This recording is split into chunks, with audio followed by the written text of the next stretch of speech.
All right, let's dive right into this explainer. Today, we're cracking open the actual production notes for an educational blueprint all about mobile app testing. We're getting an inside look at a document from a series called Testcraft Fundamentals, specifically an explainer tackling the wild world of iOS and Android challenges. Think of this as a complete masterclass blueprint. It details exactly how to build a highly effective, pitch-perfect 15-minute educational module literally from the ground up. So here's our roadmap for the breakdown today. 1. The core testing challenge. 2. Essential mobile testing tools. 3. Structuring the lesson plan. 4. The video production pipeline. And finally 5. Launch and promotion strategy. Okay, let's jump straight into Section 1, the core testing challenge, or understanding the mobile device landscape. Now, right off the bat, you see the stark contrast between the two major players. When teaching mobile app testing, you absolutely have to ground the learner in the reality of these two very different ecosystems.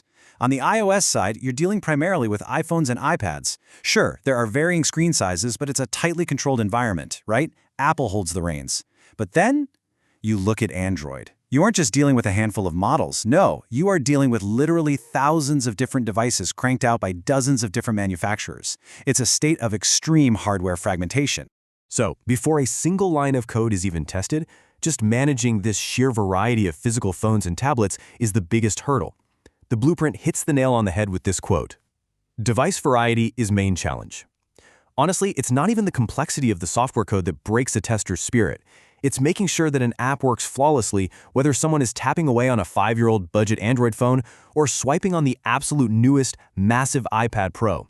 It's a giant puzzle. All right, now that we understand the sheer scale of the problem, let's look at Section 2, essential mobile testing tools and the software solutions.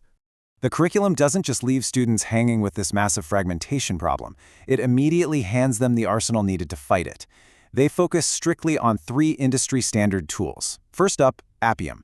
This is highlighted as a real powerhouse because, well, it's open source and cross-platform. That means you can write automated tests for both iOS and Android. Then for that deep, native, platform-specific testing, they cover Xtest, which is specifically for Apple's ecosystem, and Espresso, which is baked right into Android Studio.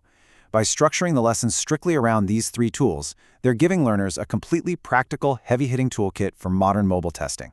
Shifting gears now from what they're teaching to exactly how they teach it, let's get into Section 3, structuring the lesson plan, mapping the curriculum. This is where it gets really interesting. They neatly divide a 15-minute block into this highly engaging, structured journey. They don't just hit record and start rambling. Look at this incredibly tight timeline. The very first 30 seconds, that is purely for the hook and a quick preview. You literally have to capture the audience's attention right then and there. After that, you've got the bulk of the content, 13.5 minutes precisely, chopped up into 5 or 6 digestible sections. And finally, the last 60 seconds are dedicated entirely to an outro, featuring a strong recap and a clear call to action. It is a calculated, proven formula designed for maximum viewer retention. If we take a magnifying glass to that main content block, you'll see they allocate exactly 2 to 3 minutes for each core instructional phase. It flows so logically. You start by defining the topic and why it actually matters. Once that foundation is set with the core concepts, you immediately ground it with practical application and real-world examples. And before you wrap up, you warn them about best practices and those common gotchas before finally handing over the tools for the next steps. By limiting each phase to just a few minutes, the pace stays incredibly dynamic. There's no time to get bored. And to hit that exact 15-minute mark, they target around 2,300 words. That's carefully calculated for a natural speaking pace of about 150 words per minute. This is just such a fascinating peek behind the curtain of educational production. When you're creating a scripted explainer, you absolutely cannot just guess the timing. Knowing your word count directly translates to your final runtime. Doing this kind of math upfront lets the creators plan their graphics, transitions, and overall pacing with absolute precision long before a camera even turns on. Okay, let's look at how they actually make it. Section 4, the video production pipeline, bringing the script to life. The first half of their execution is all about moving systematically from the script to capturing the actual visual assets. First, they take that detailed outline we just broke down and flesh it out into a full conversational script. Step 2 is gathering or creating all the supporting graphics in B-roll visuals to emphasize the dialogue. Only then, in Step 3, do they actually record the talking head footage. And once that core footage is captured, they move straight to Step 4, layering in those slick animations and text overlays that really make the concepts pop right off the screen. Wrapping up the production flow, the focus shifts heavily to post-production polish and search engine optimization. Because let's be real, it's not enough to just shoot something. These final 4 steps are where the real magic happens. They apply professional editing and color grading so it looks top-notch. Crucially, step 2 here is adding captions for accessibility, which is an absolute necessity today. Then, they design a compelling thumbnail and meticulously optimize the title and description for SEO. They totally understand that even the absolute best educational content is completely useless if algorithms don't know how to serve it up to the people actually searching for it. To put this into perspective, they budget their human resources incredibly strictly, capping these core tasks at exactly 8 hours. They give themselves 3 hours to expand the initial outline into that 2,300-word script. Next, they allocate a tight 1 to 2 hours for actually recording and filming the material. And finally, another 2 to 3 hours are blocked off for professional editing.